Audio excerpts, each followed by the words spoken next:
Iniciando então aqui o nosso estudo de hoje, nós vamos para o nosso livro Missionários da Luz, de André Luiz, Psicografia do Chico. Nós vamos aqui iniciar o nosso capítulo número 17, Doutrinação. E só para a gente fazer aqui uma avaliação rápida, né, do que nós estamos estudando até agora, nós estamos no capítulo número 17 de 20 capítulos. Então nós estamos já na reta final. 17, 18, 19 e 20 para encerrarmos, né? Passou muito rápido esse nosso estudo. Então os próximos serão a doutrinação, que é esse que nós vamos ver hoje, depois obsessão, passes e adeus. É o título do último capítulo, né? Então temos essa sequência. E também para lembrarmos que a coleção A Vida no Mundo Espiritual de André Luiz vai trazer para nós o capítulo número 4, Obreiros da Vida Eterna, né? Então esse vai ser a sequência que nós vamos estudar após o término desse livro, né? Nós devemos aqui ficar mais ou menos, deixa eu ver, nós estamos agora no começo de outubro, provavelmente lá para o fim de novembro a gente deve acabar, já que nós estamos ali dedicando 2 a 3 encontros por capítulo, né, que é um capítulo um pouco mais longo. Então, talvez nesse período a gente conclua então esse livro e já comece o outro. Vamos lá então. Nós vimos no nosso último encontro, na parte de incorporação, vimos ali todos os cuidados para que acontecesse, né, uma incorporação. Nós vimos ali os nossos personagens. Dionísio, que era o espírito que se comunicaria através da... Deixa eu pegar aqui o nome da senhora. Euclides era aqui o orientador. Desculpe, o Dona Otávia, né? Obrigado, Andréa. Então, Dona Otávia é a nossa médium e Dionísio era o nosso comunicador, né? Então, foi feita toda a preparação, tanto para o espírito que se comunicaria como médium, e também depois, né, a expectativa por parte dos encarnados, né, que tanto familiares como também colegas de trabalho do centro espírita, né? E o resultado não foi aquele que era esperado, pelo contrário, foi bastante decepcionante, pois Dionísio ele acabou tendo ali poucas pessoas que aceitaram sua comunicação, enquanto que a maioria, inclusive os filhos, né, e colegas também de trabalho, não se interessavam, não acreditaram, né, a comunicação a Euclides, a Dionísio, né? Então foi bastante frustrante para ele, como ele trouxe para nós, e Alexandre inclusive já trazia para nós a orientação de que é necessário paciência, necessário compreensão por parte das limitações dos encarnados, da falta de fé, da falta de compreensão, né? Então essa foi a parte mais triste aqui para Dionísio, o fruto, né? Porque quando encarnado, lembramos aqui também nesse capítulo, quando encarnado, Dionísio também levantava bastante desconfiança, principalmente com Dona Otávia, que em muitas comunicações ele atribuía isso ao animismo. E agora, como espíritos tentando se reencarnar, ele acabou sofrendo ali agora o mesmo julgamento. Então aqui no capítulo 7, Doutrinação, nós iniciaremos aqui um novo esclarecimento de André Luiz. Diz assim então: terminavam os trabalhos de uma das reuniões comuns de estudos evangélicos, quando uma entidade muito simpática cercou-se de nós, cumprimentando o meu instrutor, que respondeu com espontânea alegria. Tratava-se de mãe afetuosa, que expôs, sem rebuços, as preocupações dolorosas que lhe assaltavam o espírito, solicitando o concurso valioso de Alexandre logo após as primeiras palavras. Meu amigo, até hoje permaneço em luta com o meu infortunado marinho. Não obstante meus ardentes esforços, o pobrezinho continua prisioneiro dos poderes sombrios. Entretanto, esperançada agora em sua possível renovação, venho pedir-lhe a cooperação no serviço de auxílio à sua alma infeliz. Uma nova doutrinação? Interrogou o mentor solícito. Sim, disse a mãe angustiada, enxugando os olhos. Já recorri a diversos amigos que colaboram na oficina de trabalhos espirituais, onde conheço a sua atuação de orientador, e todos se prontificaram a prestar-me concurso fraterno. Nota em Marinhos sinais evidentes de transformação interior? Perguntou Alexandre. Ela respondeu num gesto afirmativo com a cabeça e prosseguiu. Há mais de 10 anos procuro dissuadi-lo do mau caminho, influenciando-o de maneira indireta. Por mais de uma vez, já o conduzi a situações de esclarecimento e iluminação, sem resultado, como é de seu conhecimento. Agora, porém, observo-lhe as disposições algo modificadas. Não sente o mesmo entusiasmo ao receber as sugestões malignas dos infelizes companheiros de revolta e desesperação. Sente inexprimível tédio na posição de desequilíbrio e vezes diversas tenho tido a satisfação de conduzi-lo à prece solitária, embora sem conseguir furtá-lo ao fundo de rebeldia. A venerável entidade imprimiu ligeira pausa à conversação, continuando em tom de súplica. Quem sabe terá chegado para ele o divino instante da luz íntima. Muito venho sofrendo por esse pobre filho, desviado da estrada reta, e é possível que o Senhor me conceda presentemente a graça de reintegrá-lo na senda do bem. Para esse fim, estou congregando as minhas afeições mais puras. Em seguida, fixando o mentor, com um estranho brilho nos olhos, implorou: Ó Alexandre, conto com o seu apoio decisivo.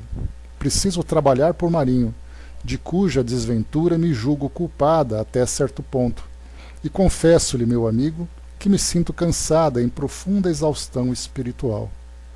Então, até aqui, começamos a conhecer aqui algumas das nossas personagens, começando por essa mãe, que nós não temos o nome ainda, mas aqui então é Marinho, o filho, que trilha por esse caminho, do desvirtuamento. E nós lembramos também que, assim como aqui no mundo encarnado, no mundo espiritual, nós também encontramos aqueles espíritos que parecem simplesmente andar por um caminho tortuoso, cometendo ali erros e mais erros. E aí nós lembramos sempre que o espírito, então, o indivíduo só muda de atitude depois de passar por uma transformação geralmente dolorosa. Então é aquela ideia de chegar no fundo do poço e depois então começar uma reconstrução. O que nós encontramos aqui, no caso de Marinho, então, é um espírito que começa então, após esses 10 anos de trabalho intenso que a mãe realizou, começa então a mostrar já essa disposição de mudança. Isso não na atitude necessariamente, mas na forma como ele reage diante das solicitações dos amigos, desses amigos desvirtuados, desses amigos ainda nessa condição inferior. Então, ela aproveita e observa exatamente esse momento.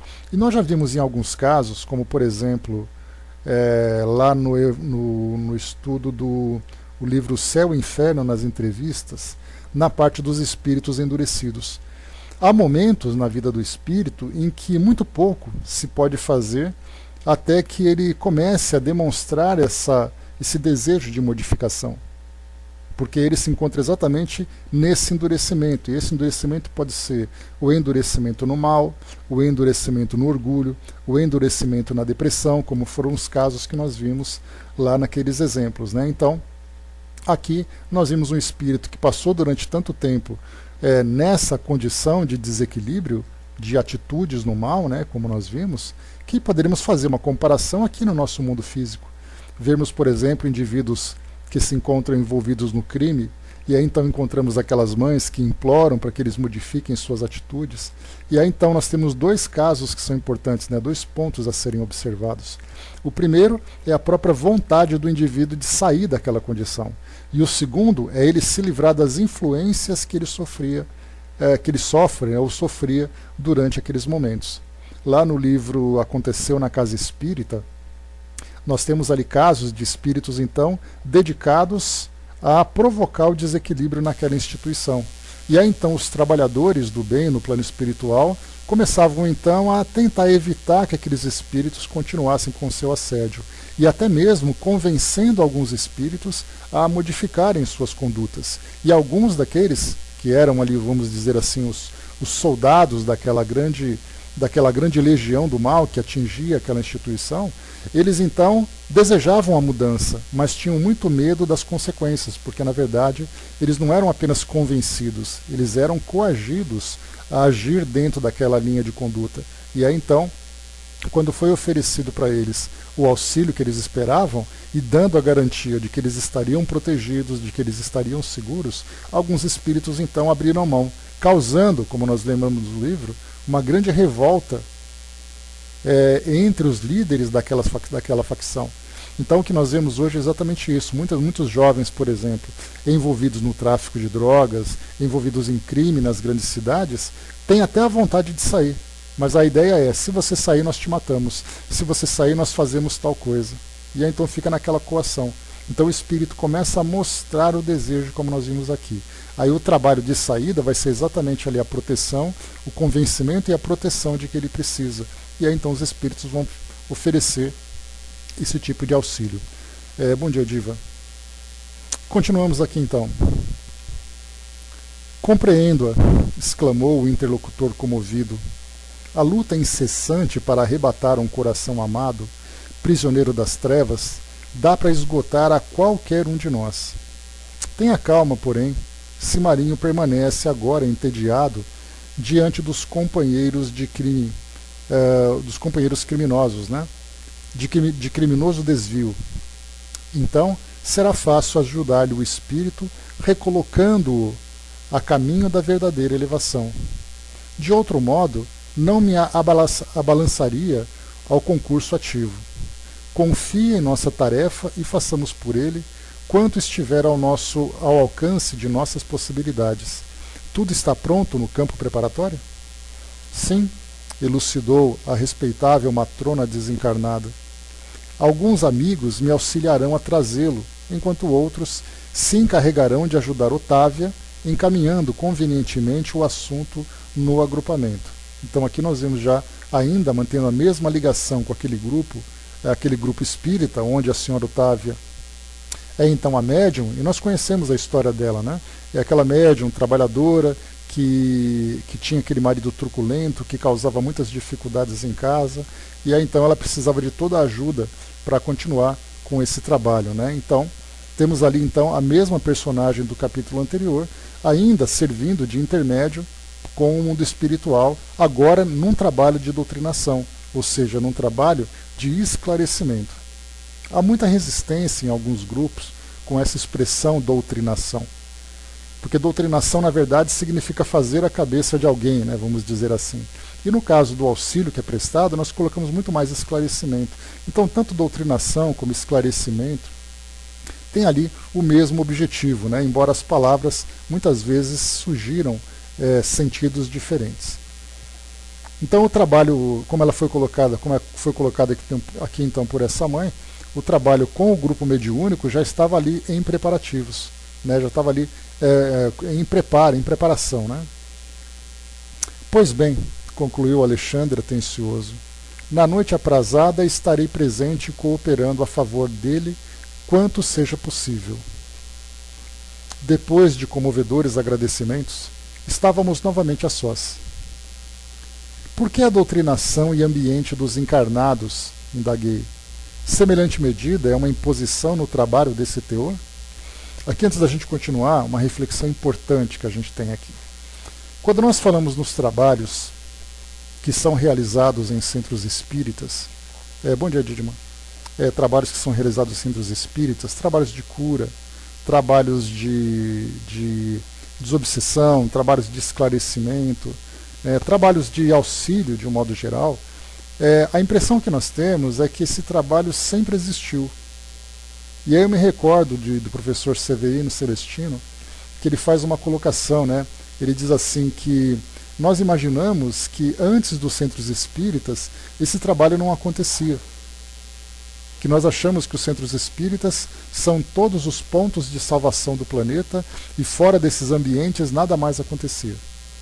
Então, quando nós falamos em comunicação com o mundo espiritual, as casas espíritas certamente têm ali uma facilidade maior, porque esse método, esse recurso, faz parte, né, do seu acervo de trabalhos. Então, comunicação, grupos de estudos, grupos assistenciais, enfim, várias tarefas que são realizadas. Agora, se não houvesse um centro espírita, como isso aconteceria? Como aconteceria essa assistência? Então, o que André Luiz pergunta aqui é bastante interessante, porque ele coloca: por que a doutrinação e ambiente dos encarnados? Semelhante medida é uma imposição no trabalho desse teor, ou seja, tem que ser um centro espírita, tem que ser através da incorporação e do esclarecimento do encarnado. Não há outra forma de ajudar esses espíritos? Responde aqui o Alexandre. Não, explicou o instrutor, não é um recurso imprescindível. Temos variados agrupamentos de servidores do nosso plano, dedicados exclusivamente a esse gênero de auxílio. As atividades de regeneração em nossa colônia estão repletas de institutos consagrados à caridade fraternal, no setor de iluminação dos transviados. Os postos de socorro e as organizações de emergência, nos diversos departamentos de nossa esfera de ação, contam com avançados núcleos de serviço da mesma ordem. Em determinados casos, porém, a cooperação do magnetismo humano pode influir mais intensamente, em benefício dos necessitados que se encontrem cativos nas zonas da sensação na crosta do mundo. Mesmo aí, contudo, a colaboração dos amigos terrenos, embora seja apreciável, não constitui fator absoluto e imprescindível. Mas quanto é possível e útil, valemo-nos do concurso de médiuns e doutrinadores humanos, não só para facilitar a solução desejada, senão também para proporcionar ensinamentos vivos aos companheiros envolvidos na carne, despertando-lhes o coração para a espiritualidade. Então, olha que comentário interessante que é apresentado para nós. Bom dia, Ligeiro. Que é apresentado para nós. Então, nós temos ali dois objetivos importantes. Primeiro, que os fluidos, vindo dos encarnados, né, que são esses que provoca, por exemplo, esse choque anímico nos espíritos ainda presos a esse campo das sensações, tem um benefício para esse tratamento, embora não seja imprescindível. Mas, como nós já temos então esses canais de comunicação com o plano espiritual abertos e ativos dentro das nossas atividades, então os espíritos se aproveitam desse recurso do magnetismo, como também aproveitando a comunicação para o esclarecimento de nós encarnados. Porque inicialmente nós temos, com a comunicação mediúnica, é para nós uma prova do mundo espiritual. Quando nós somos prova, evidentemente nós colocamos ali todos os critérios de segurança para a realização desse trabalho.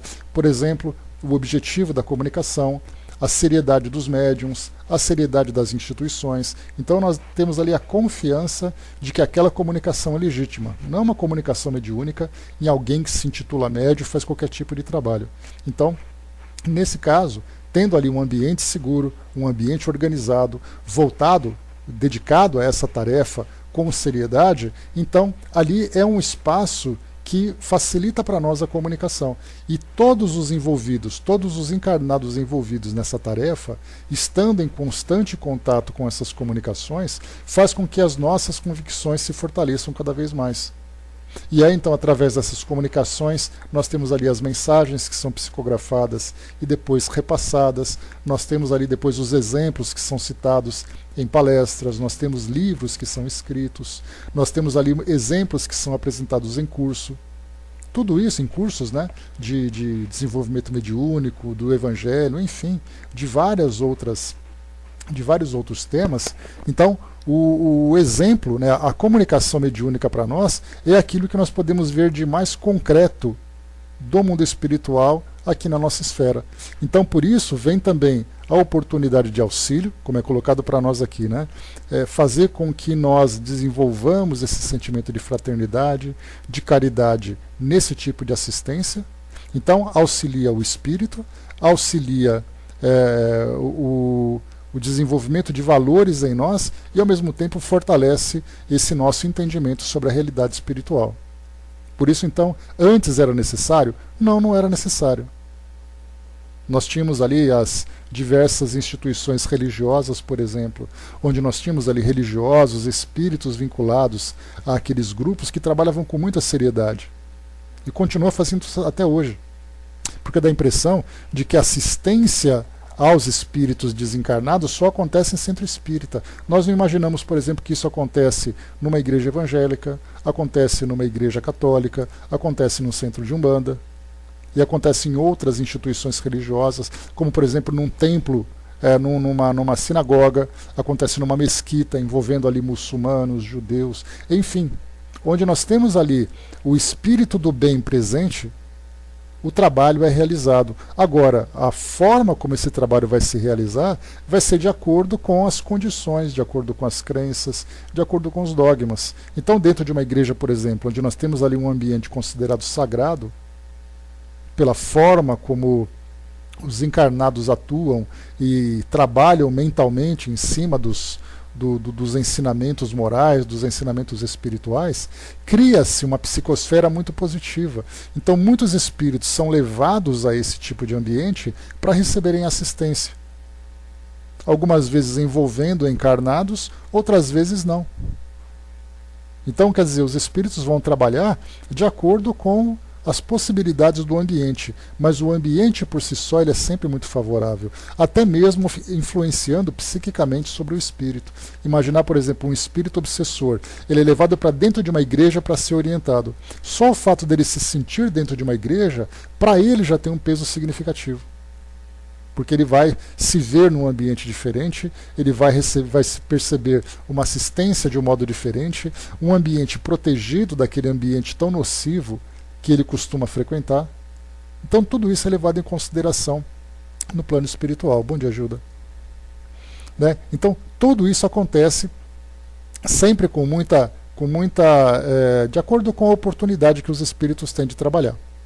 E continua. O Tico até colocou, né, que usou lições vivas, né, exatamente que são esses exemplos que nós vemos então, de você mostrar não apenas a manifestação do espírito em si, mas nós vemos ali também o trabalho feito do Evangelho, desenvolvendo o sentido de caridade, mostrando a realidade do mundo espiritual de uma forma mais concreta. E aí então a gente vai analisando os vários aprendizados que podem ser colhidos desse tipo de trabalho. E continuou aqui para nós. O mentor fixou um sorriso e prosseguiu. Ajudando as entidades em desequilíbrio, ajudarão a si mesmos, doutrinando, acabarão igualmente doutrinados. Então, olha só, doutrinando, eles acabam sendo doutrinados, ou seja, esclarecendo, eles também recebem aliás, evangelizando, eles também são evangelizados, esclarecendo, também são esclarecidos. Então é uma via de mão dupla nesse tipo de trabalho. Principalmente porque nós lembramos sempre que a doutrina espírita vai adquirindo cada vez mais adeptos. E nesse caso, esses novos adeptos que vão se juntando a essas fileiras, né, a esses grupos de trabalho, vão vendo através desses exemplos exatamente aquilo que eles estudam na teoria. Então todos aprendem, né? Nesse caso, sem dúvida nenhuma, né, Andréa? Satisfeito com as elucidações recebidas, passei a considerar o caso pessoal da tenra entidade que nos visitara. Por que permaneceria um espírito iluminado em serviços consecutivos por alguém que se comprazia nas sombras? Né, Astério, bom dia. Seria justo acorrentar corações maternais a filhos impenitentes? O orientador, contudo, veio ao encontro de minhas interrogações explicando. A dedicada amiga que nos visitou é uma pobre mãe, em luta depois da morte física. A quem se refere na intercessão? Perguntei.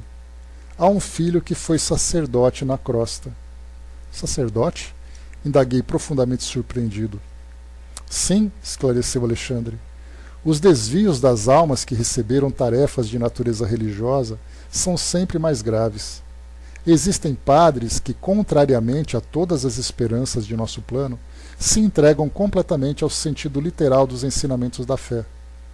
Recebem os títulos sacerdotais como os médicos sem amor ao trabalho de curar, ou com os advogados sem qualquer espécie de devotamento ao direito.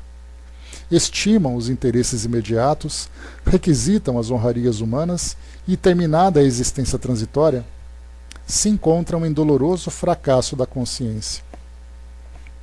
Habituados, porém, ao incenso dos altares e à submissão das almas encarnadas, não reconhecem, na maioria das vezes, a própria falência e preferem o encastelamento na revolta lamentável que os converte em gênios das sombras. Nesse particular, acentuou o instrutor, modificando a inflexão de voz. Devemos reconhecer que semelhante condição, neste lado da vida, é a de todos os homens e mulheres, de inteligência notável, com primores de cultura. Comumente, as pessoas mais sensíveis e cultas criam um mundo que lhes é peculiar e esperam furtar-se à lei de testemunho próprio, no campo das virtudes edificantes. Acostumadas à fácil aquisição de vantagens convencionais na crosta, pretendem resolver, depois da perda do corpo físico, os problemas espirituais pelo mesmo processo, e encontrando tão somente a lei, que manda conceder a cada um segundo as suas obras, não raro agravam a situação, internando-se no escuro país do desespero, onde se reúnem a inúmeras companhias da mesma espécie. Dentre as criaturas dessa ordem, sobressai a elevada percentagem dos ministros de várias religiões. Referindo-nos apenas aos das escolas cristãs, verificamos que a maioria não pondera na exemplificação do próprio Mestre Divino. Cerram os olhos e ouvidos aos sacrifícios apostólicos, sacrifícios apostólicos. Simão Pedro, João Evangelista, Paulo de Tarso representam para eles figuras demasiadamente distantes.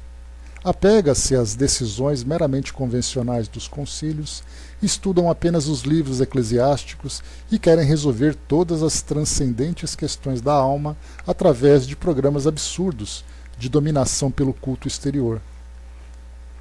Erguem basílicas suntuosas, olvidando o templo vivo do próprio espírito. Homenageiam o Senhor com os orgulhosos romanos, como os orgulhosos romanos reverenciavam a estátua de Júpiter, tentando subornar o poder celeste pela grandeza material das oferendas. Mas, ai, esquecem o coração humano, menosprezam o espírito de humanidade, ignoram as aflições do povo a quem foram mandados servir. E cegos aos próprios desvarios, ainda aguardam um céu fantástico que lhes entronize a vaidade criminosa e a ociosidade cruel. Aqui então nós temos um exemplo bastante claro desse abuso que geralmente se comete aqui em posições dentro dessas instituições, dentro dessas escolas religiosas. Porque observa-se muito mais a posição de poder diante da cultura humana do que a elevação espiritual, do que a elevação moral a partir da visão espiritual. Então, não são raros, aliás, muito frequentes os depoimentos de espíritos que viveram nas mais variadas escolas religiosas e chegam no mundo espiritual numa condição bastante decadente, com muito sofrimento. E, aliás, nós já vimos aqui várias histórias contadas por André Luiz. No caso, por exemplo, André Luiz fala, por exemplo, nós veremos no livro Libertação, quando ele fala do espírito... Qual o nome mesmo, Cidizinha? Lembra para mim aí? O espírito Gregório, obrigado. Espírito Gregório. Nós temos a Dona Ivone, que fala daquela freira. Nós temos ali Camilo Castelo Branco, que tinha sido ele próprio um religioso no passado da Inquisição. Nós tivemos Dona Ivone falando também de um grupo de religiosos da Inquisição no passado que trouxeram tantos problemas ali para um grupo de judeus. Enfim, nós vamos pegando e observando que indivíduos religiosos que tinham sido religiosos ou pelo menos ocupado essa posição religiosa durante a sua última encarnação são apenas indivíduos. mas eles trazem o agravamento pelo fato de exercerem aquele tipo de tarefa aqui no mundo, que é uma tarefa de espiritualização, de alívio do sofrimento, mas na verdade eles continuam sendo seres humanos. Então, mas tem esse agravamento, né? Como foi lembrado aqui por Alexandre, a quem muito foi dado, muito será cobrado. Então você tem o roteiro, você tem o exemplo, e você precisa ter a predisposição ou a disposição de vivenciar aquilo na prática, que esse é o ponto mais complicado. E nós encontramos isso em todas as situações. Nós encontramos isso nas igrejas evangélicas, nas igrejas católicas, nos centros espíritas, em todas as demais instituições. Porque nós falamos que, embora a filosofia tenha partido do mundo espiritual, a prática, a vivência é dos encarnados e de seres ainda em evolução.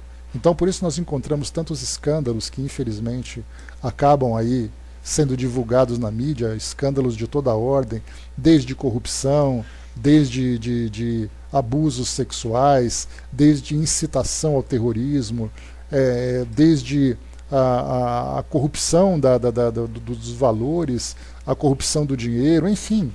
De todas as formas, nós encontramos ali os mais variados exemplos. Isso porque nós lembramos que esses espíritos, muitos deles fazem parte desse trabalho exatamente como parte do aprendizado. Assumem responsabilidades de espiritualizarem se espiritualizando, como nós vimos aqui, que foi o caso que André Luiz aqui recebeu de orientação, do porquê, então, uma doutrinação, né, sim, muito triste e muito grave também, né? Colocado para nós aqui, por exemplo, na doutrinação, o aprendizado para os encarnados e para os desencarnados. Então, muitas vezes o indivíduo assume, por exemplo, uma posição de sacerdócio, e ali então o trabalho dele é consolar almas, desenvolvendo nele valores que ainda se encontravam adormecidos. Só que, infelizmente, muitos falham. E nessas falhas depois, chegam no mundo espiritual e, não raras vezes, os espíritos são tomados ou pela revolta, de chegarem ao mundo espiritual esperando aquele céu que é prometido e eles se encontram exatamente numa condição de muito sofrimento, ou eles são tomados por uma culpa muito profunda, porque aí então eles percebem que eles tiveram a oportunidade de fazer um trabalho de crescimento pessoal e de auxílio às pessoas que acreditavam nele, e aí então ele é tomado por um remorso muito profundo. Mas aí então nós vemos, né, esses grupos que são os extremos, mas de um modo geral nós vemos assim, aquelas pessoas que são boas, mas aí chegam no mundo espiritual, olham para trás e percebem que poderiam ter feito mais, principalmente pela oportunidade que tiveram.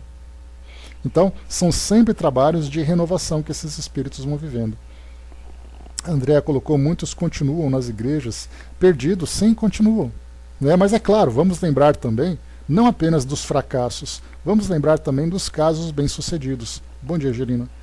Dos casos que são bem-sucedidos, né? Quantos aqueles médiuns, sacerdotes, pastores e tantas outras posições dentro das instituições que fizeram trabalhos belíssimos. Basta a gente lembrar a Joana de Ângeles.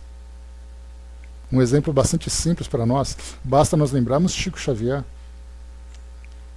E podemos citar ali tantos e tantos outros nomes, como Gandhi, como Madre Teresa, que são grandes expoentes religiosos que fizeram valer exatamente ali a fé que tinham, os valores que foram desenvolvidos, né? Em todos os lugares, né? Então, o que nós observamos? Sempre são oportunidades de crescimento. Então, nós temos aqueles espíritos que são missionários, que vieram realmente para trazer uma grande renovação para a visão aqui no mundo físico, mas nós encontramos também muitos espíritos que vêm na condição de aprendizes, que começam essa jornada tão difícil, muitas vezes motivados pelos novos aprendizados que adquirem no plano espiritual, pela vontade de ajudar e tudo mais, e aí depois chegam aqui no mundo físico e prevalecem, infelizmente, os seus valores inferiores.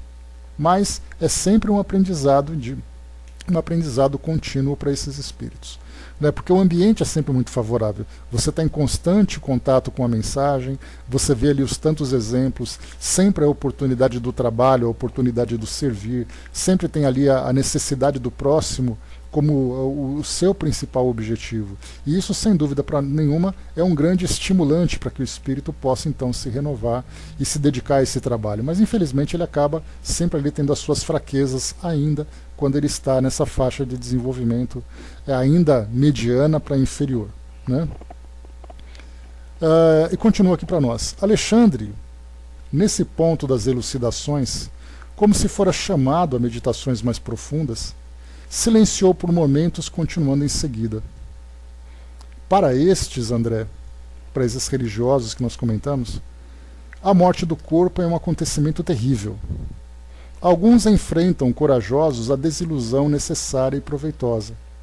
A maioria, porém, fugindo ao doloroso processo de readaptação à realidade, precipita-se nos campos inferiores da inconformação presunçosa, organizando perigosos agrupamentos de almas rebeladas com as quais temos de lutar por nossa vez.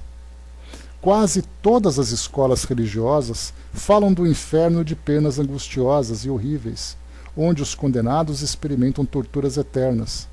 São raras, todavia, as que ensinam a verdade da queda consciencial dentro de nós mesmos, esclarecendo que o plano infernal e a expressão diabólica encontram início na esfera interior de nossas próprias almas. O orientador amigo fez novo intervalo e, depois de pensar a sós, durante alguns instantes considerou. Você compreende. Os que caem por ignorância aceitam com alegria a retificação, desde que se mantenham em padrão de boa vontade sincera. Os que se precipitam no desequilíbrio, porém, atendendo à sugestão do orgulho, experimentam grande dificuldade para ambientar a corrigenda em si mesmos.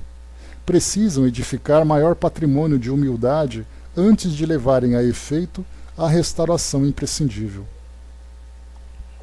Observando que o mentor silenciara novamente, perguntei: mas se o erro voluntário pertence ao sacerdote, no caso em exame, como explicar o sacrifício materno? Alexandre não hesitou. Há renunciações sublimes em nosso plano, exclamou sensibilizado, dentro das quais companheiros existem que se sacrificam pelos outros, através de muitíssimos anos. Mas no processo sob a nossa observação, a nossa amiga tem sua percentagem de culpa. Na qualidade de mãe, ela quis forçar as tendências do filho jovem. Em verdade, ele renascera para uma tarefa elevada no campo da filosofia espiritualista. Contudo, de modo algum se encontrava preparado para o posto de condutor de almas. A genitora, entretanto, obrigou-o a aceitar o ingresso no seminário, violentando-lhe o ideal e, indiretamente, colaborou para que o seu orgulho fosse demasiadamente acentuado. Interpretando suas tendências para a filosofia edificante, à conta de vocação sacerdotal, impôs-lhe o hábito dos jesuítas, que ele deslustrou com a vaidade excessiva. Claro que a nossa irmã estava possuída das mais santas intenções. Todavia, sente-se no dever de partilhar os sofrimentos do filho, sofrimentos, aliás, que ele mesmo ainda não chegou a experimentar em toda a extensão, em vista da crosta de insensibilidade com que a revolta lhe vestiu a alma desviada.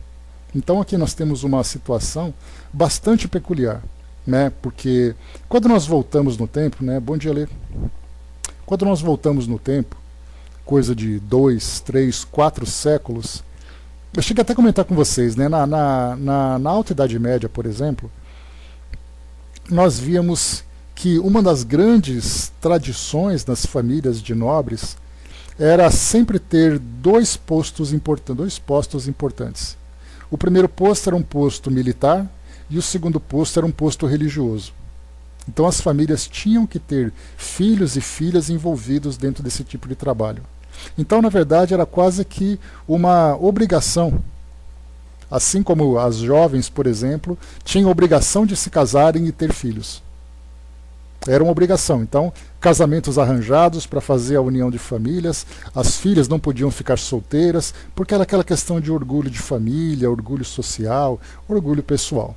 Então, nesse caso que nós encontramos aqui, é sempre aquela mesma ideia. Uma mãe muito religiosa, achava que tinha que oferecer, por exemplo, o filho para a igreja, como parte da sua fé, como parte de sua adoração à instituição. Nesse caso, ela acabou levando um jovem que não tinha essa tendência ao sacerdócio, embora ele tivesse, como foi colocado para nós aqui, um trabalho de filosofia espiritualista. Então ele poderia ser ali um teólogo, ele poderia ser um filósofo, um estudioso do assunto, mas para você ser um condutor de almas, você precisa ter valores muito elevados. Precisa ter ali a caridade como ponto principal, a compreensão dos sofrimentos, a sensibilização, a dedicação. Mas no caso dele não, ele era uma pessoa teórica. Então, dentro da teoria que ele trabalharia, ele faria com que nós fizéssemos novas interpretações dos ensinamentos, fizéssemos novas pesquisas, tivéssemos ali uma visão diferenciada da forma como a religião estava sendo vivenciada, mas o trabalho humano que poderia ser feito, ele ainda não apresentava condições. Então ele foi colocado dentro da igreja, ocupou uma posição, ocupou ali tomou conta de uma determinada comunidade, e para a mãe, sem dúvida nenhuma, sendo uma religiosa, isso para ela era o mais, era o mais sublime que ela poderia ter, era um filho dedicado à instituição que ela tanto amava. Então, quer dizer, ela não fez isso por mal, fez isso muito mais mesmo por amor, só que um amor equivocado. E nós encontramos também outras tantas citações de muitos jovens, tanto do sexo masculino como do sexo feminino, que foram encaminhados às igrejas, às instituições, principalmente de domínio católico, né, que era a predominância naquele período da Idade Média. Eles eram forçados a fazer parte dessa instituição exatamente para poder satisfazer o orgulho da família. E aí quantas vezes nós encontramos casos de prostituição, casos de abusos sexuais, casos de suicídios dentro dessas instituições, pelo fato das pessoas que estavam ali obrigadas pela família não apresentarem qualquer tipo de vocação para esse tipo de trabalho. Então você se encontrava num ambiente fechado, cada um fazia o que quisesse. Cada um fazia o que queria, né?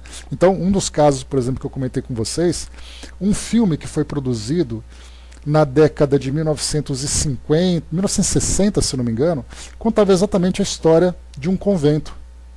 E ali o autor francês, me esqueci o nome dele agora, ele então produziu e escreveu esse livro, ele acabou virando o filme, e no filme contava a história do que acontecia num convento, tendo uma jovem como protagonista, uma jovem inocente, uma jovem que foi forçada pela família a se tornar freira, porque era importante para a família isso, mas enquanto ela estava naquele ambiente, ela então relatava todo o contexto que acontecia dentro daquela instituição. Então tinha ali uma madre superiora, que era uma mulher de valores bastante desenvolvidos, que se tornou meio que a mentora dessa jovem, mas as companheiras que dividiam aquele tipo de trabalho eram jovens da sociedade que faziam parte da igreja. Só que eram jovens que não tinham qualquer vocação e valores ainda a se desenvolverem. Então, na verdade, era sempre aquela promiscuidade dentro da instituição. Era uma família, por exemplo, que dizia, olha, a minha filha vai se tornar freira, e se você colocá-la como a madre superiora daquela instituição, eu dou uma contribuição maior para vocês.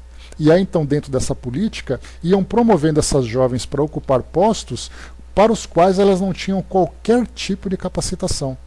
Não tinham competência e não tinham valores para isso. E aí, então, nós encontramos todo aquele problema. E a mesma coisa que nós vemos também, muitas vezes, dessa promiscuidade, desses abusos que nós encontramos. Pessoas que ocupam grandes posições, mas nós vemos que, pelo comportamento, estão completamente fora. Então, não apenas lesam os outros, como lesam a si mesmos, fazendo com que esse tipo de sofrimento seja muito mais intenso pelo fato de terem tido aquela responsabilidade e terem negligenciado. Nesse caso aqui, então, nós vimos a mãe como responsável por encaminhar o filho para esse tipo de trabalho, embora munida de boa vontade, e o jovem sem qualquer tipo de vocação para aquela tarefa especificamente, embora estivesse ali um trabalho relacionado com a espiritualidade que ele poderia desenvolver dentro do campo da filosofia. Vamos lá, continuando. Por que Alexandre fizesse uma pausa mais longa, interroguei. Mas se o filho foi conduzido à situação difícil para o qual ele não se encontrava convenientemente preparado, será tão grande a culpa dele? O instrutor sorriu em vista das minhas reiteradas arguições e esclareceu. A genitora errou pela imprevidência. Ele faliu pelos abusos criminosos em oportunidade de serviço sagrado. Alguém pode abrir-nos a porta de um castelo, por excesso de carinho, mas porque tenhamos obtido semelhante facilidade, não quer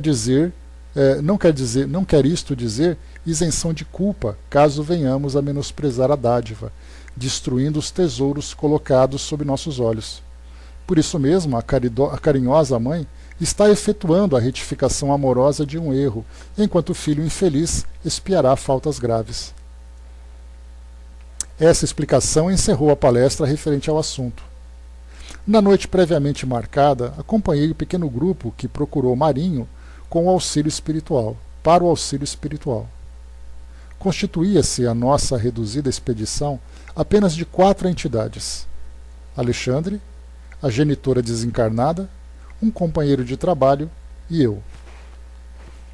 Com grande surpresa, vim a saber que esse companheiro nosso, de nome Necésio, funcionaria na qualidade de intérprete, junto ao sacerdote infeliz. Necésio fora, igualmente, padre militante e mantinha-se em padrão vibratório acessível à percepção dos amigos de ordem inferior. Marinho não nos veria, segundo me informou Alexandre, mas enxergaria o ex-colega, entraria em contato com ele e receberia nossas sugestões por intermédio do novo colaborador. Então olha que interessante, né? Seria quase que um médium no plano espiritual. Então ele serviria de intérprete, enquanto Alexandre, por exemplo, transmitiria as mensagens, né, de ordem superior para que ele refletisse, para que ele se fortalecesse, se convencesse da necessidade de mudança. Necésio então transmitiria essas mensagens, já que estava no mesmo padrão vibratório. Então provavelmente nós encontramos aqui também um outro sacerdote que também tinha fracassado, mas já estava num trabalho de reestruturação, de reconstrução de si mesmo. Então ele se colocava à disposição, ajudando nessa tarefa. Mais uma vez, como aconteceu com os médiuns, ele ajudaria e seria ajudado, porque tudo aquilo que ele diria para o outro serviria também para ele próprio. Admirando a sabedoria que preside a semelhantes trabalhos de cooperação fraternal, segui atenciosamente o grupo, que se dirigiu a uma igreja de construção antiga. Se estivesse ainda na carne, talvez o quadro, sob meu olhar, me despertasse terríveis sensações de pavor. Mas agora a condição de desencarnado impunha-me a disciplina emotiva. Enchia-se o templo de figuras patibulares. Inúmeras entidades dos planos inferiores congregavam-se ali, cultivando, além da morte, as mesmas ideias de menor esforço no campo da edificação religiosa. Alguns sacerdotes envolvidos em vestes negras permaneciam igualmente ao pé dos altares, enquanto um deles, que parecia exercer as funções de chefia, comentava de um púlpito o poder da igreja exclusivista a que pertenciam, expondo com extrema sutileza novas teorias sobre o céu e a bem-aventurança. Esse tipo de situação que nós estamos vendo aqui agora, ele é muito comum. Nós vemos isso dentro do ambiente religioso, dentro do ambiente político, dentro do ambiente filosófico, onde grupos de desencarnados que continuam desenvolvendo as suas ideias, mas a partir de suas visões. No caso que nós estamos vendo aqui, é praticamente uma seita no mundo espiritual, mantendo ainda a mesma ideia de hierarquia, a mesma ideia dogmática, os mesmos tipos de práticas, só que agora voltados por interesses próprios. São seres inferiores que continuam ainda envolvidos com as mesmas tendências, ou envolvidos pelas mesmas tendências, mas vivendo ali os seus próprios valores. Então nós encontramos isso mais uma vez no campo da filosofia. Na filosofia, por exemplo, quando você fala sobre o modo como você interpreta a vida, o modo como você interpreta a relação social das pessoas, o modo como se interpreta o desenvolvimento do mundo, mas a partir da sua própria visão. Politicamente é a mesma coisa. Quantos partidários de uma mesma ideia se juntam para darem continuidade naquele pensamento? Por exemplo, nós podemos aqui fazer uma ilustração. Imaginarmos, por exemplo, todos aqueles que reencarnaram no meio nazista, que formaram o partido nazista, aqueles homens que se juntaram, desenvolveram aquelas ideias que culminou na Segunda Guerra Mundial. Esses indivíduos se juntavam no plano espiritual, formando seus grupos e falando sobre a superioridade ariana, falando sobre o orgulho da raça, o que deveria ser modificado para proteger os interesses nacionalistas que eles tinham. E aí então depois todos eles reencarnaram e fizeram aquilo. Porque da mesma forma que nós encontramos, por exemplo, espíritos que reencarnam com o propósito do bem, como foi o caso de Kardec e de outros tantos colaboradores, como foi o caso do Chico, que nós encontramos aqui no Brasil, junto com outros colaboradores que ajudaram no desenvolvimento dos trabalhos sociais, na fundação de centros espíritas, no esclarecimento do espiritismo e tudo mais, muitos desses espíritos eram companheiros do passado, que se juntaram agora para poder formar esse grupo de trabalho com esse propósito do bem. Já aqueles espíritos de ordem inferior, embora eles reencarnem sempre com o propósito de crescerem, eles trazem essas tendências. Então eles são convencidos a reencarnarem para experimentarem ali novas tentativas de desenvolvimento e de evolução, eles dão continuidade às tendências inferiores que eles tinham. Então nós encontramos vários grupos assim, grupos cristãos, como eu falei para vocês, né, cristãos, muçulmanos, cristãos católicos, evangélicos, no caso muçulmanos, judeus, dentre outros, e políticos da mesma forma, socialistas, democratas, ditadores, enfim. Quantos e quantos se juntam com esse objetivo? Cindizinha colocou, né, o que eu ia dizer, né, provavelmente ainda existem espíritos arraigados à ideia nazista. Por lá sim existem. Existem muitos ainda, né?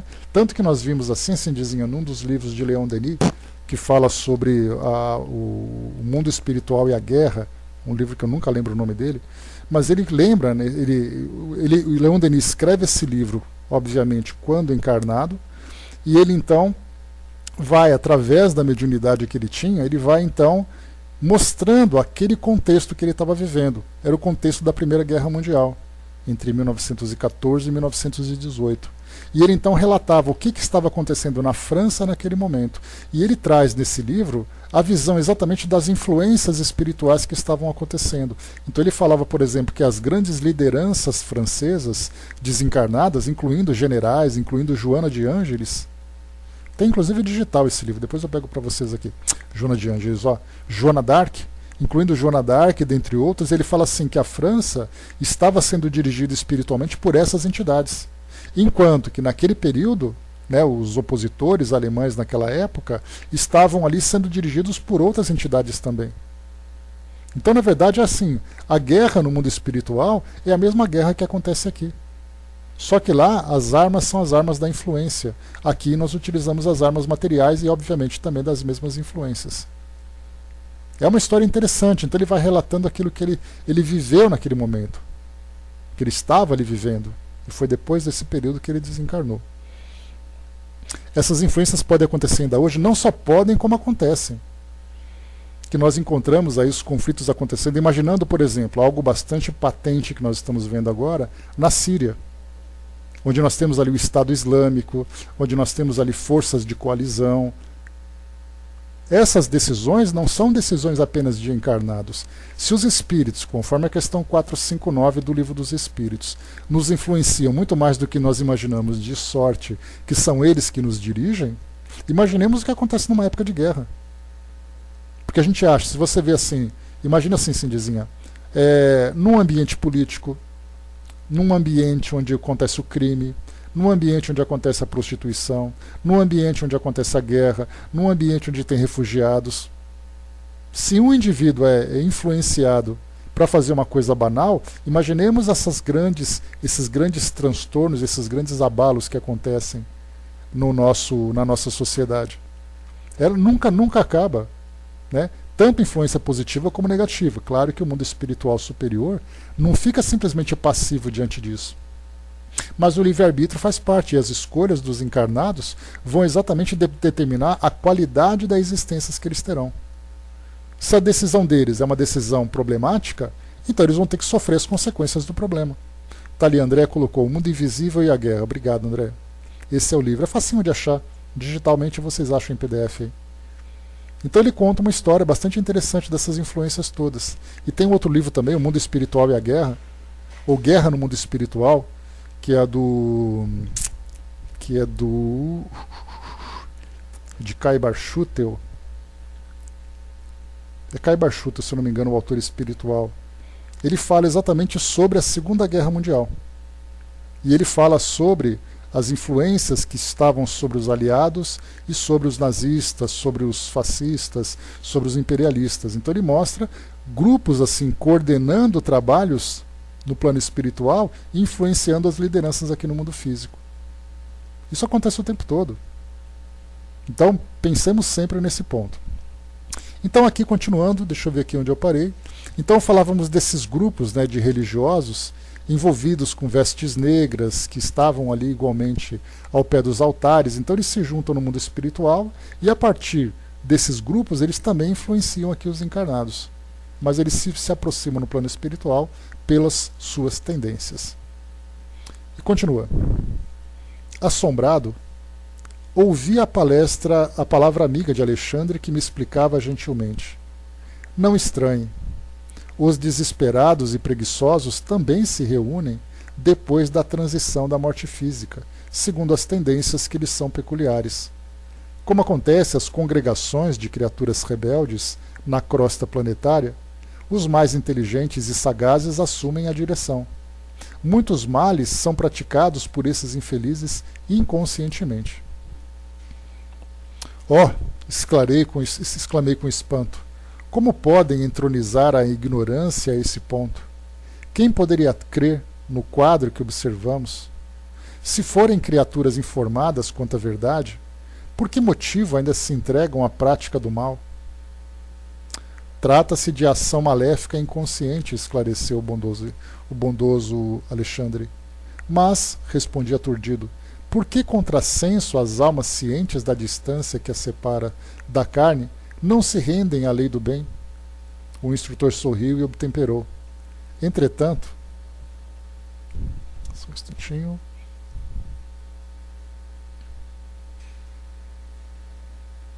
Espera que eu me perdi aqui, gente. Tá. Entretanto, na própria humanidade encarnada você encontrará idênticos fenômenos.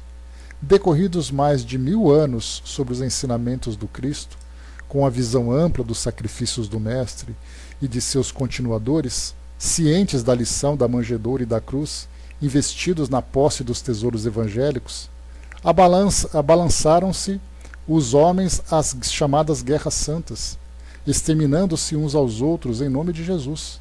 Instituíram tribunais da Inquisição cheios de suplícios, onde pessoas de todas as condições sociais foram atormentadas aos milhares, em nome da caridade de Nosso Senhor. Como você verifica, a ignorância é antiga e a simples mudança de indumentária que a morte física impõe não modifica o íntimo das almas. Não temos céus automáticos, temos realidades. Sem disfarçar meu assombro, voltei a indagar. Mas como vivem essas criaturas desventuradas? Obedecem a organizações que lhes sejam próprias? Possuem sistemas especiais? A maioria aqui, esclareceu o instrutor, é constituída de entidades desencarnadas em situação de parasitismo. Pesam naturalmente na economia psíquica das pessoas, as quais se reúnem e na atmosfera dos lares que as acolhem. Não creia, porém, na inexistência de organizações nas zonas inferiores. Elas existem, e em grande número, não obstante os ascendentes de orgulho e rebeldia que lhes inspiram as fundações. Em semelhantes agrupamentos, dominam os gênios da perversidade deliberada. Aqui, sob nossos olhos, temos tão somente uma assembleia de almas sofredoras e desorientadas. Você não conhece ainda os antros do mal em sua verdadeira significação.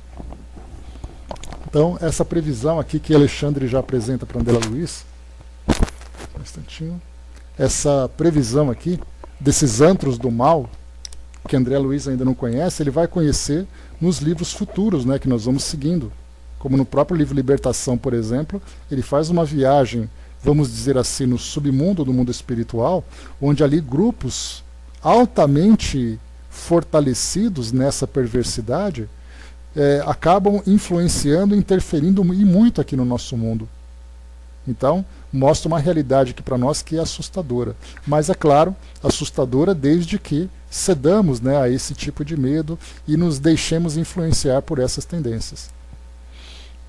E continua. E num gesto expressivo, acentuou: não vivemos em paz com esses focos de maldade organizada. Compete-nos lutar contra eles, até a vitória completa do bem.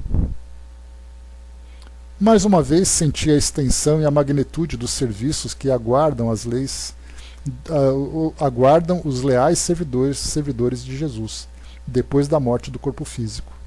Escutava com interesse a engenhosa pregação do dirigente desencarnado, quando o novo cooperador que nos acompanhava fez-nos ligeiro sinal de alguma distância, interessado em não se miscuir da multidão, por causa da sua condição de visibilidade aos circunstantes, sinal esse a que Alexandre atendeu imediatamente, seguindo pela genitora aflita e por mim. Então aqui já começava a movimentação no plano espiritual, naquele grupo de trabalho, onde então aquele sacerdote que se tornou visível já estava ali junto dos companheiros. Né? Então fez aquele sinal, chamando então a atenção de Alexandre, André Luiz e da mãe. O companheiro localizara Marinho e chamava-nos ao trabalho. Em recanto escuro de uma das velhas dependências do templo, mantinha-se a pobre entidade em meditação. A mãe carinhosa aproximou-se, afagou-lhe a fronte. Todavia o filho infortunado, como acontece à maioria dos homens terrestres, em face da influência das almas superiores, apenas sentiu uma vaga alegria no coração. Avistou, porém, o nosso novo amigo, com o qual estabeleceu um interessante diálogo.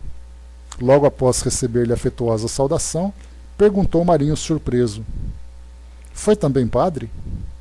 Sim, respondeu Necésio com simpatia. Pertence aos submissos ou aos lutadores? Interrogou Marinho, algo irônico, dando a entender que, por submissos, compreendia todos os colegas cultivadores da humildade evangélica, e por lutadores, todos aqueles que, não encontrando a realidade espiritual, segundo as falsas promessas do culto exterior, se achavam entregues à faina ingrata da revolta e desesperação. Pertenço ao grupo da boa vontade, respondeu Necésio com inteligência. Incapaz de perceber a nossa presença ao seu lado, Marinho fixou o novo companheiro com sarcasmo e tristeza simultânea e perguntou: a que me procura? Soube que você, meu amigo, experimenta certas dificuldades íntimas que também venho sofrendo. A dificuldade para conhecer o bem e o cansaço da permanência no mal, a necessidade de afeições e o tédio das companhias inferiores representam para mim padecimentos enormes. Aqui percebe que ele está criando ali uma empatia com o espírito, se colocando na mesma condição, né? Falando exatamente sobre essas dificuldades íntimas que ele também estava sofrendo. Enquanto o sacerdote triste mudava a expressão fisionômica, Necésio continuava: é bem amargo reconhecer a impossibilidade de vivermos sem esperança, conservando ao mesmo tempo o desencanto de viver. Oh, sim, é verdade, exclamou o interlocutor, comovido com a observação. Por que não trabalhamos contra isso? Mas como? Interrogou Marinho com inflexão dolorosa. Prometeram-nos na terra um céu aberto aos nossos tributos e a morte nos revelou situações francamente opostas. Não ministrávamos nós os sacramentos? Não fomos revestidos do poder? Confiaram-nos dominações e impuseram-nos aqui humilhações angustiosas. Para quem apelar? Insubordinar-se agora é um dever.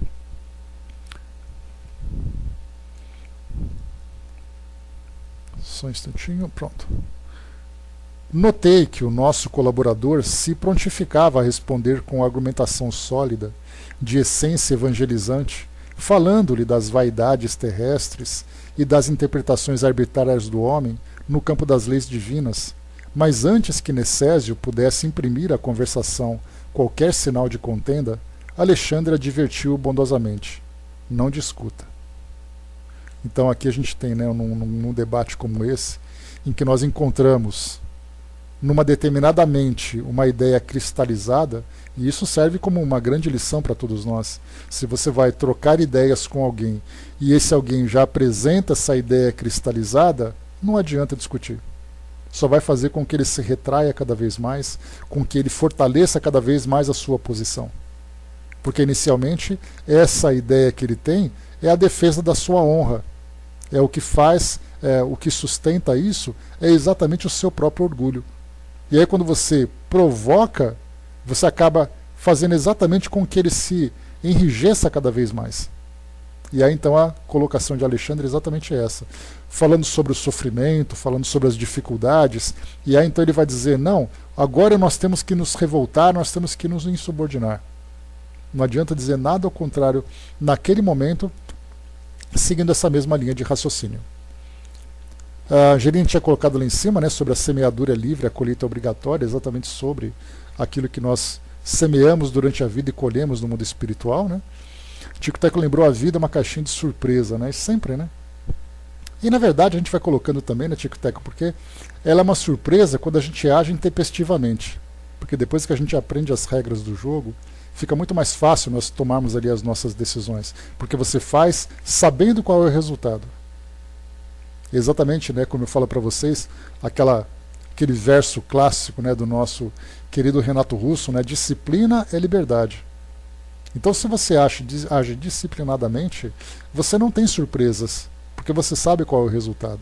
Agora se você age intempestivamente, aí sim é o seja que Deus quiser, né? E as leis que Deus criou vai ser exatamente aquilo que Ele quer. A Andréia colocou, né, e é o aviso delicado que recebemos do nosso anjo da guarda e muitas vezes não ouvimos, né? É o que sempre coloca Camilo, né, que é o orientador espiritual de Raul Teixeira, a pergunta que a gente faz, né, e depois? Você responde alguma coisa, mas e depois? O que vai ser? Se nós não tivermos sabedoria para prevermos esse futuro, como eu sempre falo para vocês, né, muitas vezes um debate é um jogo de xadrez. Você vai então mexendo as suas peças, movendo as suas peças, o adversário vai movendo as peças dele, e no jogo de xadrez nós vamos então antecipando 3, 4, 5 lances antes de fazer aqui a nossa jogada.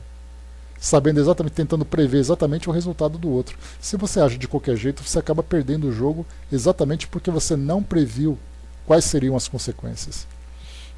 O Astério colocou para nós, muitas vezes me indago, a dialética utilizada no livro seria a mesma utilizada pelos espíritos? Ou é o autor que filtrou e transformou em uma linguagem tão educada? Eu acho que a linguagem que os espíritos utilizam, Astério, ela tem muito assim um conteúdo literário para facilitar o nosso entendimento. Mas nós vemos assim que nós temos que entender que a essência do que eles apresentam para nós diz respeito exatamente a essa linha de pensamento. Obviamente porque nós encontramos aqui espíritos muito ignorantes que têm aqui um discurso muito bem construído, um discurso bem elaborado, que foge da realidade. Então, na verdade, o que André Luiz procura trazer para nós aqui é, em essência, essa linha de pensamento. Né? Então, nós temos ali aquilo que o espírito fala, qual é o argumento utilizado pelos espíritos sábios, e aí então ele vai montando de uma forma leve, de uma forma saudável, de uma forma construtiva, uma linha de argumentação que traz para nós a principal essência, que é mostrar que o nosso crescimento espiritual depende dessa transformação, depende da mudança dos nossos valores. Então, não levemos ao pé da letra tudo aquilo que é apresentado num diálogo, porque as coisas não acontecem dessa forma. Pelo contrário, né? Dependendo do nível em que nós nos encontramos, nós temos ali uma situação bastante agressiva, de baixo calão. Então, tanto é assim que muitas vezes nós encontramos aqui algumas passagens em que os espíritos orientadores, trabalhadores, conversam com obsessores. E aí então tem aquele debate, né, que utilizam assim, aquela linguagem tão bem construída, mas nós estamos falando com obsessores, que eles querem, na verdade, falar aquilo que existe de pior. E muitas vezes até ele coloca essa argumentação, né? Não nos alguma coisa assim, não nos é recomendável transcrever aquilo que eles disseram. Então ele procura assim deixar nas entrelinhas a ideia para a gente poder elaborar, né? Mas, de um modo geral, a gente lembra sempre que o que vale nesses livros é nós considerarmos, primeiro, a veracidade dos fatos. Porque tudo que é relatado por André Luiz aqui, nós consideramos como sendo algo real. E segundo, nós absorvamos apenas a essência daquilo que ele transmite. Porque nem sempre aquilo que ele coloca para nós foi exatamente aquilo que aconteceu ou a forma como as coisas, o diálogo aconteceu, por exemplo. Né? Se nós tivermos essa ideia de absorvermos exatamente essa essência, nós não teremos essa preocupação de fazermos o julgamento sobre a veracidade dos fatos ou não. Porque se pegar ao pé da letra, certamente nós vamos dizer, isso aqui é muito fácil, isso aqui é uma conversinha de piquenique.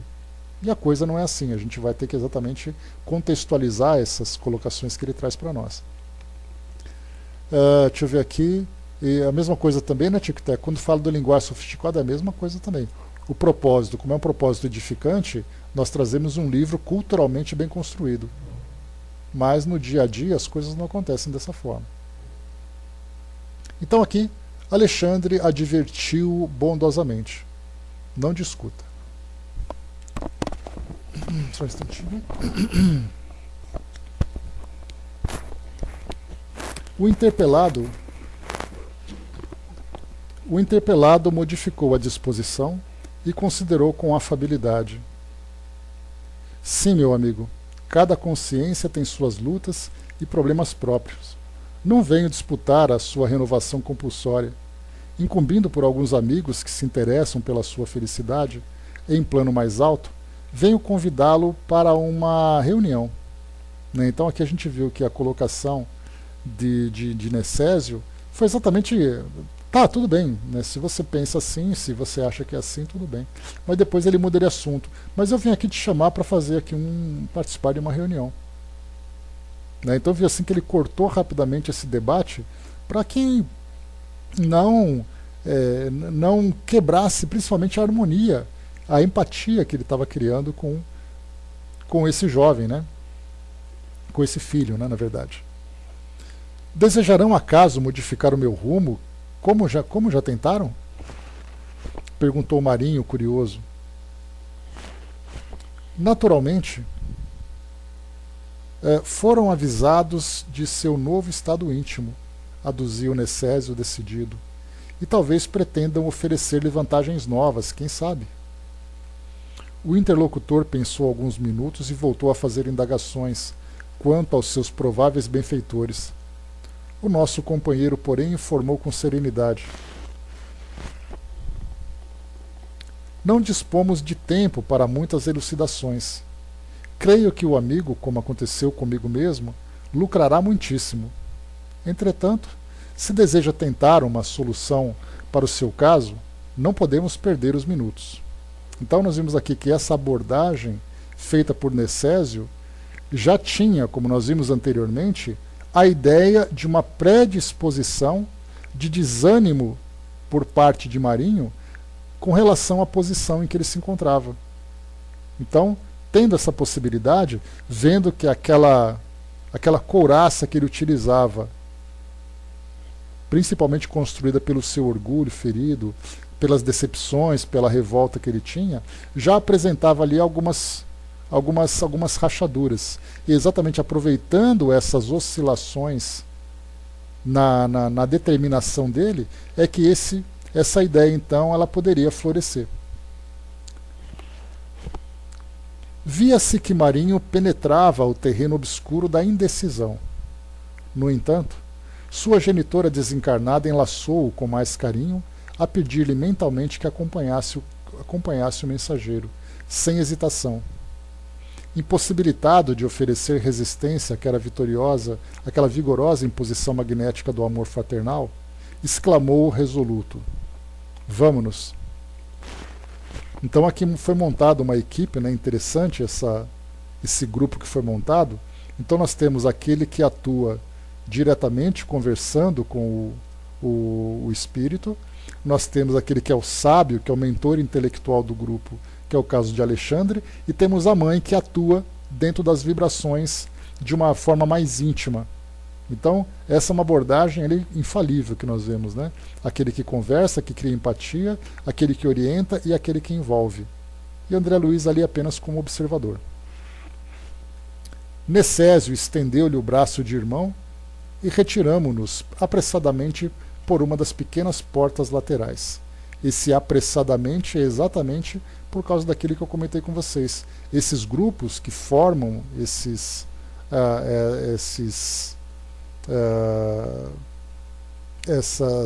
me fugiu a expressão, esses clãs, né, podemos chamar assim, obviamente eles não querem perder os seus adeptos.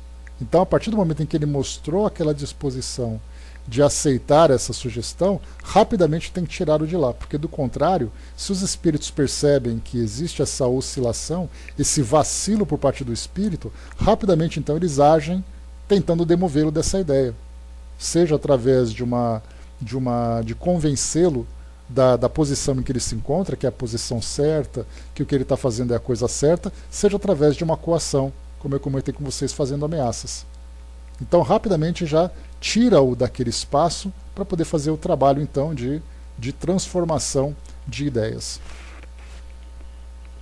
Em breves minutos penetrávamos o conhecido recinto de orações e trabalhos espirituais, que é o caso do Centro Espírita. Então, lembra que o trabalho que está sendo feito é aquele trabalho através da doutrinação. Então, vai utilizar a Dona Otávia como sendo ali a nossa médium, e depois também através da doutrinação por parte dos encarnados. Então ele foi conduzido até aquele grupo espírita.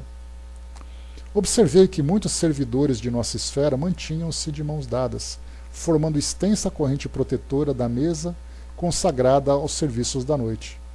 O quadro era para mim uma novidade. Alexandre, porém, explicou-me discreto.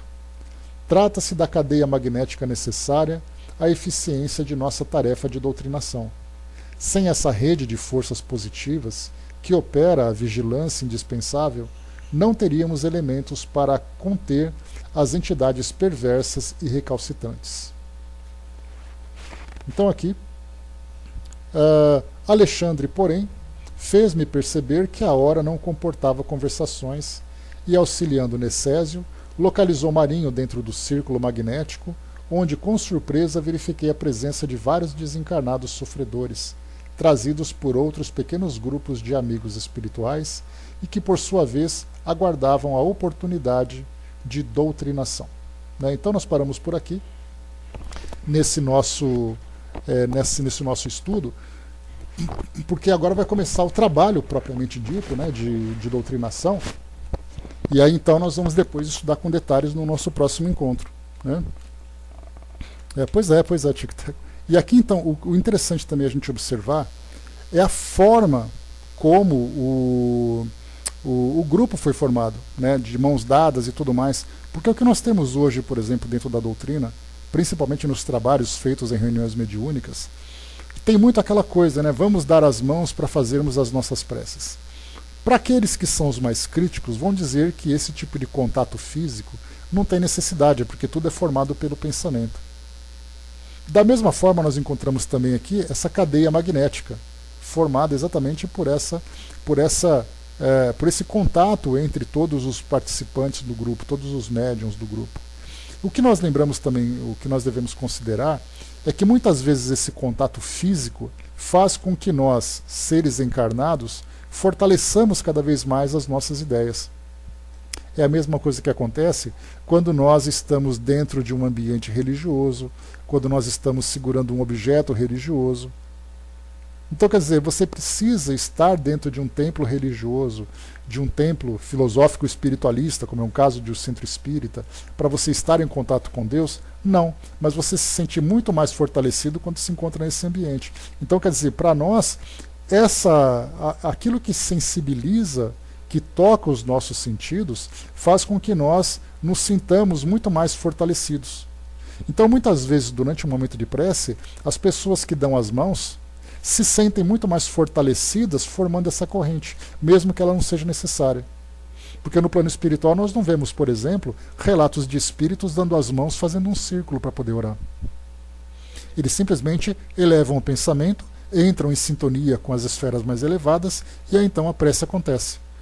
Então, nesse caso, para nós encarnados, muitas vezes, essas mãos dadas fortalecem as nossas convicções. E a mesma coisa, então, nós temos aqui dessa cadeia magnética. Imaginarmos, por exemplo, os espíritos ali em volta daquele grupo, simplesmente irradiando esse magnetismo, protegendo aquele ambiente. Agora, para os encarnados, estando ali juntos, muitas vezes isso é uma forma deles se fortalecerem, deles se sentirem mais seguros pelo fato de terem os seus sentidos tocados. Então analisemos sempre por esse lado. Muitas vezes isso é uma forma de nos estimular, assim como as pessoas fazem preces com as mãos juntas, elas acham que essa postura é uma postura que deixa a prece muito mais forte, entre aspas. Uma prece muito mais poderosa, de um alcance muito maior, de uma rogativa muito mais eficiente. É uma forma que ela se sente bem. Agora, o que nós não podemos fazer é com que esse tipo de conduta se transforme num dogma, numa prática exterior. Então, quantas vezes pessoas dizem expressões, pessoas têm posturas físicas. Vai com Deus, Dídima, beijos. Então, porque disseram que tem que ser assim. Olha, você tem que ir para o centro espírita vestindo roupa branca. Você tem que fazer a prece colocando uma toalha branca sobre a mesa. Você tem que fazer a prece segurando a mão do seu companheiro. Mas por que tem que ser assim? Não, porque é assim que faz. Aí nesse caso nós começamos então a perceber que aquilo que era uma prática para trazer o fortalecimento vira um dogma. E isso traz prejuízos para o trabalho, porque então nós utilizamos essas muletas psíquicas para poder fazer com que o trabalho se desenvolva, e nós ficamos dependentes dela. E como nós sabemos que, como espíritos que somos, tudo se dá através do pensamento e através de fluidos, nenhum tipo de contato físico tem necessidade. Então é importante nós entendermos esse tipo de situação. Aqui nesse caso, mais uma vez, só para a gente poder finalizar, nós temos aqui: observei que muitos servidores de nossa esfera, mantinham-se de mãos dadas, formando extensa corrente protetora da mesa sagrada dos serviços da noite. O quadro era para mim uma novidade. Então essa cadeia magnética em que espíritos desencarnados formam essa corrente, também tem ali a sua razão de ser, embora tudo se dê através do pensamento que nós sabemos. Sim, mas esse questionamento ele tem um lado bom e tem um lado ruim. Esses questionadores, quando eles perguntam de boa fé, é até válido. Agora nós temos aqueles que são chatos, né? E esses questionadores são os mais antigos. E são os mais problemáticos, né? Porque eles sempre acham que as coisas devem ser feitas do jeito que eles acreditam. Porque eles também acham que isso serve para eles, não serve para eles, então não serve para ninguém. Então, essa é a grande questão. Desde que seja algo saudável, construtivo, tudo é válido. Até porque se nós não fizermos esses questionamentos, nós ficamos engessados num tipo de comportamento. Agora, se por acaso nós encontramos aqueles que simplesmente questionam por questionar, para mostrar que sabem mais do que os outros, aí isso se torna um problema. Aí nós estamos lidando com orgulho e com vaidade, né? É um grande problema. Então é isso, pessoal. Fechando por aqui o nosso encontro de hoje, nós estamos aqui então, vai começar o trabalho, ou vão começar os trabalhos de doutrinação aqui nessa nossa instituição. Então nós paramos aqui na página número 182 desse nosso capítulo 17, doutrinação. Mais uma vez aqui, 182. E na próxima quarta-feira, então, nós continuamos a partir daqui. E aí, então, nós vamos ver ali todos os trabalhos feitos, não apenas com o Marinho, esse nosso personagem, mas também com aqueles espíritos sofredores que foram conduzidos para aquele grupo.